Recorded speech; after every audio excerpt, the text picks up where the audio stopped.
Excuse me, నేను మిమ్మల్ని ఒకటి అడగచ్చా? Sure, welcome, with pleasure. మిమ్మల్ని నేను అప్పుడప్పుడు చూస్తున్నాను. పేదవాళ్ల మీద మీకెంత ప్రేమ! మీది చాలా దయాగుణం అనుకుంటాను. ఎందుకలాగా? ముష్టి వాళ్ళకి కట్టలు కట్టలు డబ్బులు ఇచ్చేస్తుంటేను. వాళ్ళు అడుక్కోవడం మనం దానం చేయడం వల్లనే కదండి పరోక్షంగా మనకి పుణ్యం వచ్చేది. ఈ ముష్టి వాళ్ళని చూస్తే నా మనసు విలవిల్లాడిపోతుందండి. దేవుడు ఇలా పేదవాళ్ళు అని ధనవంతులు అని ఎందుకు మనుషుల్ని విడదీసి పుట్టించాడా అని ఆయన మీద కోపం వస్తుంటుంది. మీరు చాలా రిచ్ అనుకుంటానండి. అది దానం చెయ్యాలంటే మనసు ఉండాలి. అఫ్ కోర్స్ అందుకు తగ్గ డబ్బు కూడా ఉండాలి. మా ఫోర్ ఫాదర్స్ రాజులు, తరతరాలకి తరగని ఆస్తులు కూడా పెట్టారు. నా చేతికి ఎముక లేదు, నా నాలికి నరం లేదు. ఏమంటున్నారు? అది అదే దానం చేయడానికి వెనకాడని గుణం అంటున్నాను. ఈ వైజాగ్ సిటీలో రిచ్కి కేర్ ఆఫ్ అడ్రస్ అంటే ఈ శేషాద్రి రాజే.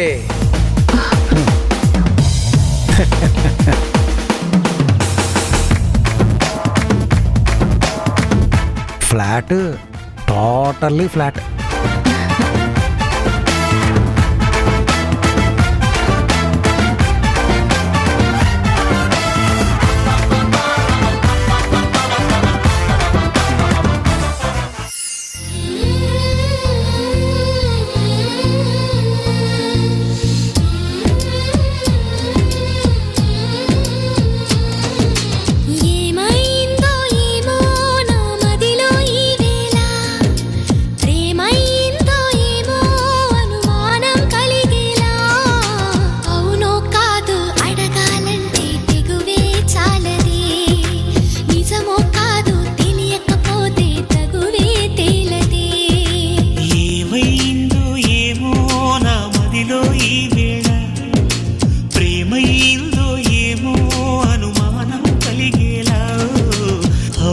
కాదు అడగాలంటే తెగువే చాలది, నిజము కాదు తెలియకపోతే తగువే తేలది.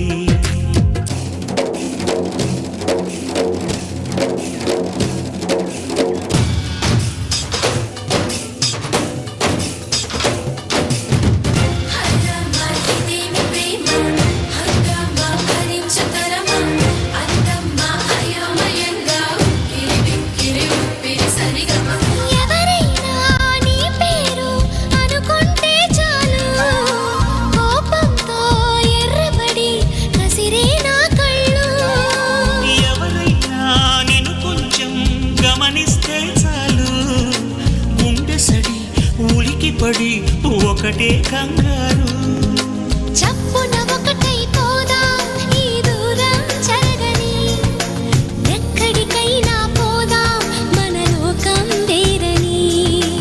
ఎవ్వరికి ఏ మాత్రం కనిపించం పొమ్మని, ఆ క్షణమే మన కోసం ఏకాంతం చూడని. చిటికే వేసి పిలిచే ప్రేమ మనతో చేరగా, మనలో చేరి కరిగే ప్రేమ మనమై మారగా. ఏమైందో ఏమో నా మదిలో ఈ వేళ, ప్రేమైందో ఏమో అనుమానం కలిగేలా.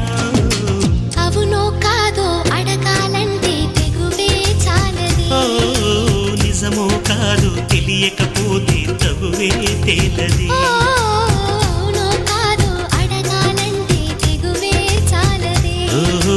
నిజమో కాదు తెలియకపోతే తగువే తేలది.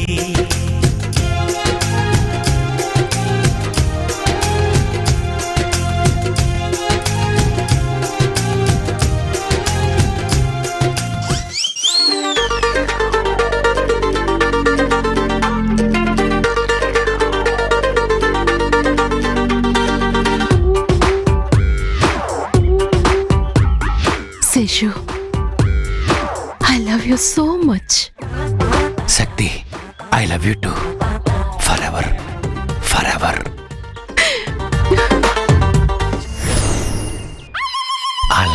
చూపులు కలిశాయి, ప్రేమ చిగురించింది, శుభముహూర్తాన ఒకటయ్యాం, నీ జన్మకి కారణమయ్యాం.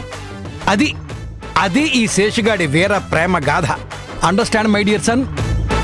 అంతా బాగానే ఉంది నాన్న. నాదో చిన్న డౌట్ నాన్న. ఏంట్రా మీ అమ్మ నువ్వు కడుపులో ఉన్నప్పుడు డేట్స్ తినడం మానేసి డౌట్స్ తిందేంట్రా? ప్రతిదీ డౌట్ అంటావు. అది కాదు నాన్న, ఇప్పటికీ అప్పుడు నువ్వు చెప్పే మాటలకి చాలా డిఫరెన్స్ కనిపిస్తుంది. అప్పట్లో నువ్వు అంతరిచ్చా? రిచానా బందా, చేతులు అడుక్కునే బొచ్చ, అదంతా బిల్డప్ రా బచ్చ. మూతి మీద మేసం మొలిచిన దగ్గర నుంచి నాకు సినిమా హీరో వాళ్ళ పిచ్చి ముదురుతూ వచ్చింది. ఆదుర్తి సుబ్బారావు గారు, కె విశ్వనాథ్ గారు, కెఎస్ ప్రకాశరావు గారు సినిమాలు తీయడానికి వస్తుంటే వాళ్ళ కంట్లో పడాలని కాస్ట్యూమ్స్ లాండ్రీలో, బుల్లెట్ బండి రెంట్కి తీసుకొచ్చుకునేవాడిని. డైరెక్టర్లను మీట్ అవడానికి అలా వెళ్లే దారిలోనే మీ అమ్మ నాకు ఎదురైందిరా. ఆవిడ గెటప్ చూసి నేను నా ఒపీనియన్ మార్చుకున్నా. హీరో ఏంటి, ప్రొడ్యూసర్ అవుదాం అనుకున్నాను. గాడ్ కోఆపరేట్ చేశాడు. మేమిద్దరం గాఢంగా ప్రేమలో పడిపోయాం. ఛే, నా లైఫ్లో ఇంత చెత్త లవ్ స్టోరీ ఎక్కడ చూడలేదు, ఎప్పుడు వెళ్ళలేదు. స్టోరీ చెత్త కావచ్చు కానీ లవ్ మాత్రం pure raw. I love your mom, she loves your dad. ఏంటి ఏదో ప్యూర్ లవ్వు గివ్వు అని చెప్తున్నావు?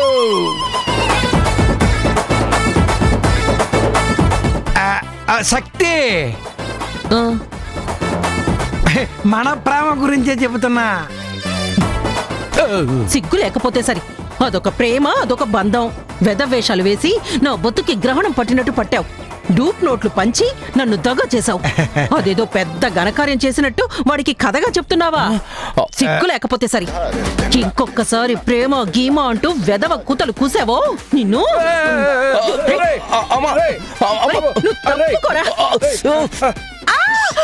ఎవ్వరికి ఏమాత్రం కనిపించం పొమ్మని, ఆ క్షణమే మన కోసం ఏకాంతం చూడని. చిటికే వేసి పిలిచే ప్రేమ మనతో చేరగా. ఇదిగో ఇలాంటి టచ్లో సీన్లేరా మమ్మల్ని ఒకరికొకరిని బాగా దగ్గర చేశాయి.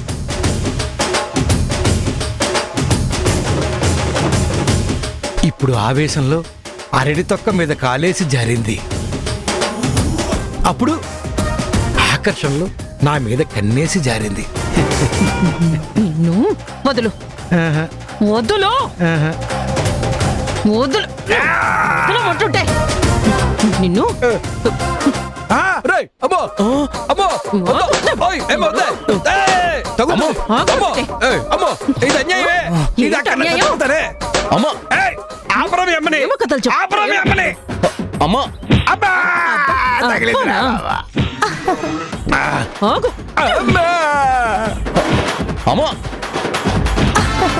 చీపిరి గడ్డ లాక్కోరా బాబు.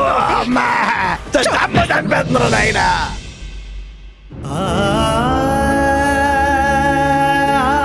స్లోగా అమ్మా, చాలా. అమ్మా ఇప్పుడు కొంచెం పర్వాలేదా? ఏం కాదు, తగ్గిపోతుందిలే.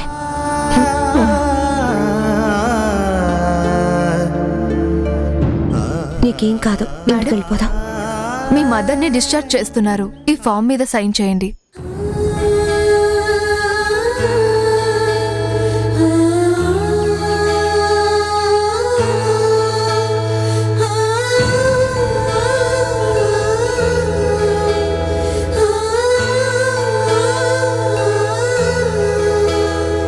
టైం ప్రకారం టాబ్లెట్స్ వేయి.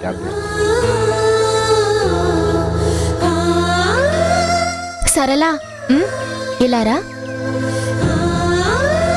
ఇవాళ ఏం జరిగిందో తెలుసా? ఏం జరిగిందే?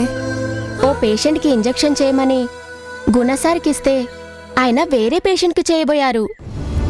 ఎందుకో చాలా పరధ్యానంగా ఉంటున్నారు, ఇదివరకులా లేరు. పరధ్యానమే కాదు, పరగడుపున మందు కూడా తాగుతున్నారు.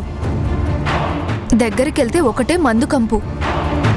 ఎందుకో ఏమో పూర్తిగా మారిపోయారు. గ్యాప్ దొరికితే చాలు వెళ్ళి మందు తాగొస్తున్నారు. అవునే, ఎంత తాగుతున్నారో ఏంటో. దగ్గరికి వెళ్ళాలంటేనే భయమేస్తుంది. సిస్టర్, మీరు పొరపాటు పడుతున్నారు. హాస్పిటల్ కదా, ఆపరేషన్కి స్పిరిట్ అది చేతులకు రాసుకుంటూ ఉంటారు. మేడం, స్పిరిట్ వాసన మందు వాసన మాకు తెలీదా మేడం? ముందు సంతకం చేయండి.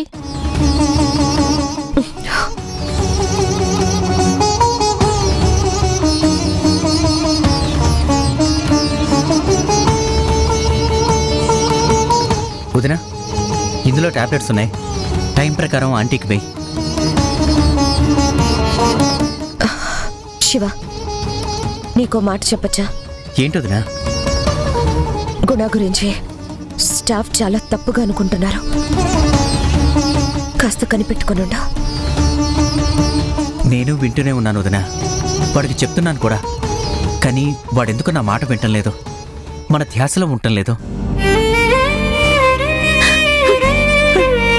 అలా అయితే కష్టం కదయ్యా. పేరు రావడానికి ఎంత కష్టపడతామో దాన్ని నిలబెట్టుకోవడానికి అంతకంటే కష్టపడాలి కదా.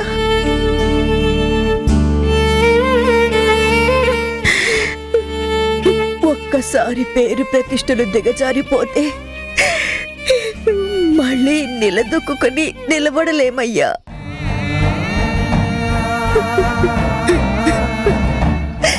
కాస్త నీ స్నేహితుడికి నచ్చ చెప్పి మార్చు. నా ప్రయత్నం నేను చేస్తూనే ఉన్నానంటే వాడు డిస్టర్బెన్స్ అవడానికి కారణాలు మీకు కూడా తెలుసు కదా.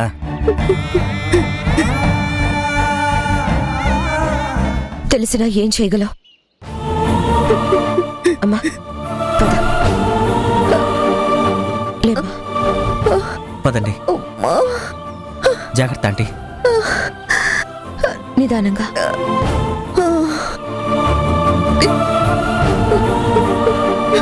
శివ, చెప్పే అవకాశం మాకెలాగూ లేదు. నువ్వే బాగా చూసుకో. అలాగే వదినా. పదండి ఆంటీ. నువ్వెక్కడే ఉండు, మేము వెళ్తాంలే. పర్లేదు వదినా, బయట దాకా వస్తాను.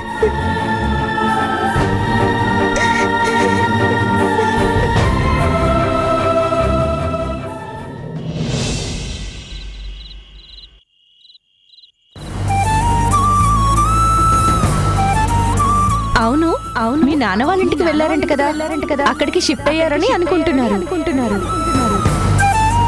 అవును అవును, మీ నాన్నెవరు? ఆయన ఏం చేస్తుంటారు?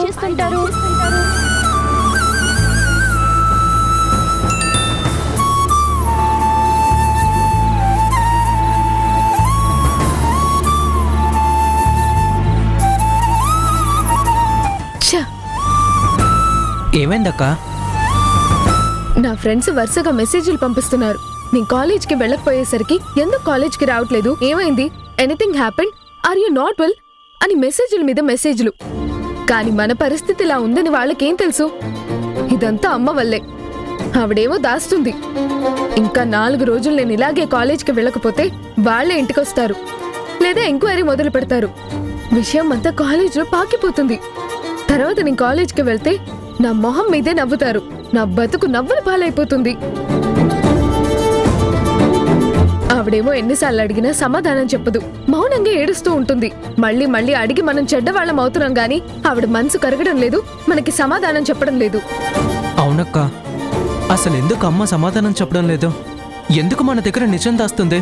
ఆ విషయం ఆ దేవుడికి ఆవిడికి తెలుసు, మనకేం తెలుసురా? మన పుట్టుక తెలియక మనం అవస్థ పడుతుంటే ఆమెకు మాత్రం చీము కుట్టినట్టు కూడా లేదు, అడుగుతున్నామని కోపం తప్ప.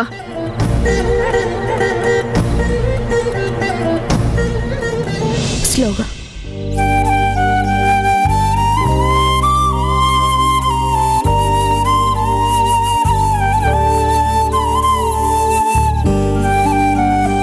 ఖచ్చితంగా చేద్దాం వదినా.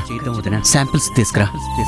ఎలాగైనా శాంపిల్స్ అయితే తెస్తానన్నాను, కానీ వీళ్ళని ఏమని అడగాలి, వీళ్ళకేం చెప్పాలి, ఎలా శాంపిల్స్ కలెక్ట్ చేయాలి, ఇప్పుడు నేను ఎవరిని అడిగితే అదో పెద్ద ఇష్యూ అవుతుంది.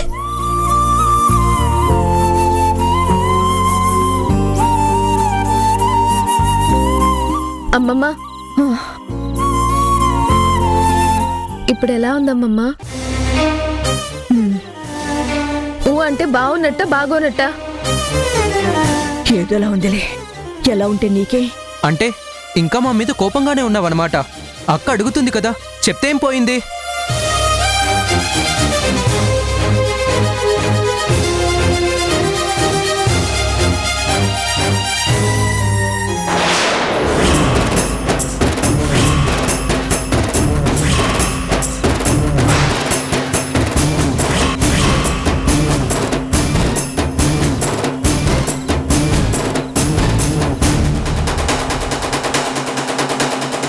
Excellent, super.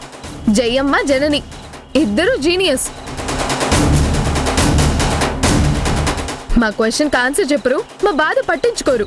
నిలదీస్తే సర్ది చెప్పే టైం కావాలని అడిగి ఇంట్లోకి తీసుకొచ్చి పెట్టి మమ్మల్ని మా బాధకి వదిలేసి మీరు మాత్రం ఒంట్లో బాగోలేదన్న వంకతో గుణగారి దగ్గరికి వెళ్లి టైం స్పెండ్ చేసి వస్తున్నారనమాట.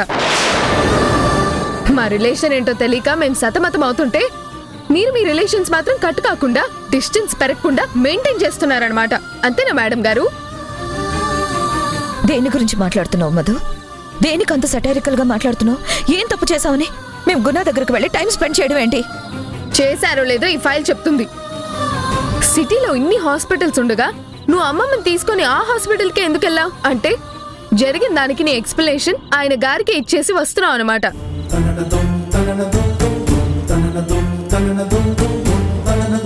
చాలా తప్పుగా మాట్లాడుతున్నావు మధు. అమ్మమ్మ కొంట్లో బాలేదన్న విషయం నువ్వు చూసావు కదా. వచ్చిన ఆటో వాడు దగ్గరలో ఉన్న హాస్పిటల్ తీసుకెళ్ళమంటే దగ్గరలో ఉన్నది ఆ హాస్పిటల్ అని చెప్పి తీసుకెళ్లాడు. అది కూడా తప్పేనా? అవునులే, ఆ ఆటో ఆడికి కూడా తెలుసన్నమాట మీరిద్దరు వైఫ్ అండ్ హస్బెండ్ అని. లోకమంతా మీరు భార్యాభర్తలని తెలుసు, కానీ మా తండ్రి ఎవరో మాత్రం మాకు తెలీదు. కన్న తల్లివి నువ్వు చెప్పావు, కనుక్కోవడానికి మాకు దారి లేదు. ఇదంతా చూస్తుంటే దగ్గరలో హాస్పిటల్ అదేనని చెప్పే మాట అబద్ధం అనిపిస్తుంది.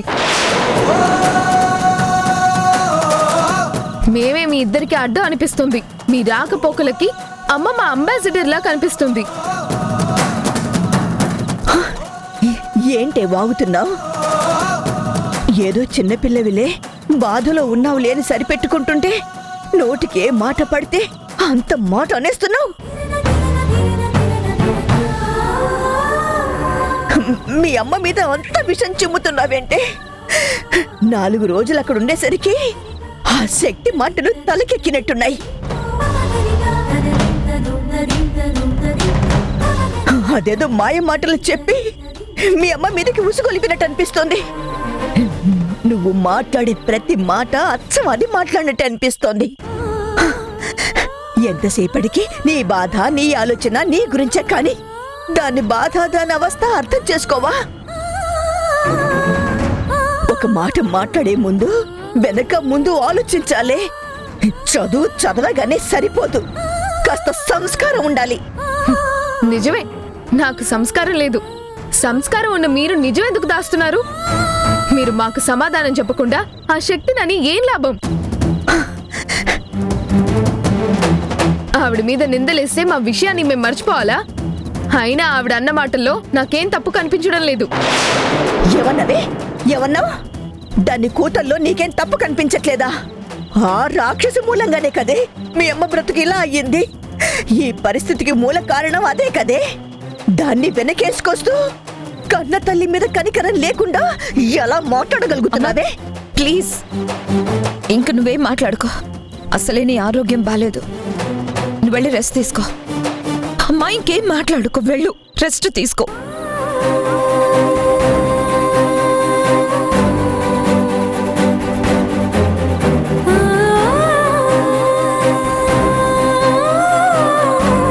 మధు ప్లీజ్ నన్ను కొంచెం స్థిమితంగా ఆలోచించుకోనివ్వు. నీ ప్రశ్నలన్నిటికీ సమాధానం చెప్పడానికి సమయం అడిగాను కదా, కాస్త ఓపిక పట్టు ప్లీజ్.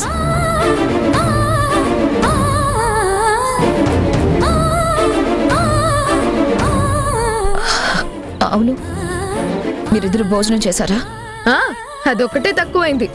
అసలు ఇంట్లో ఉండాలంటేనే ముళ్ళ మీద ఉన్నట్టుంది. ఇంకా అన్నం తినాలంట అన్నం. మేమేంటో మా బతికేంటో తలుచుకుంటేనే కడుపులో దేవేస్తుంది.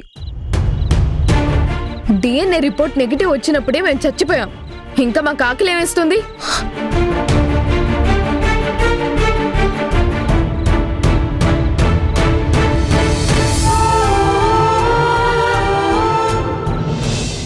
అమ్మా అమ్మా నీ పసివాణమ్మ, నువ్వే లేక వసివాడానమ్మ.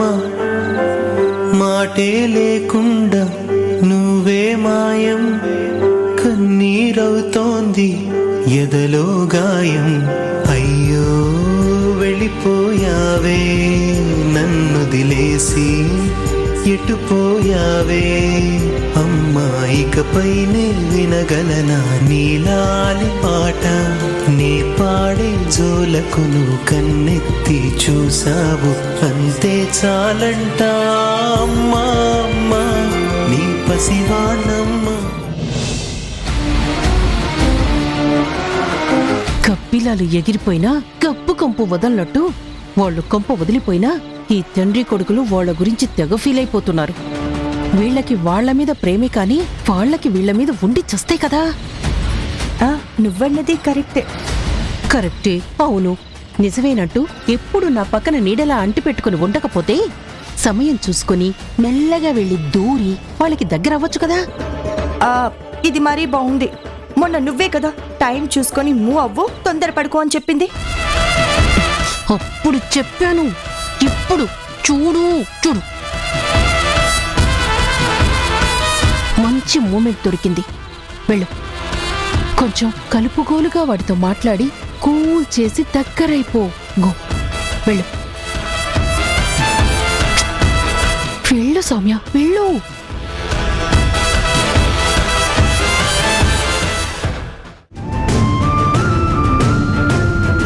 ఖచ్చితంగా చేద్దాం వదినా.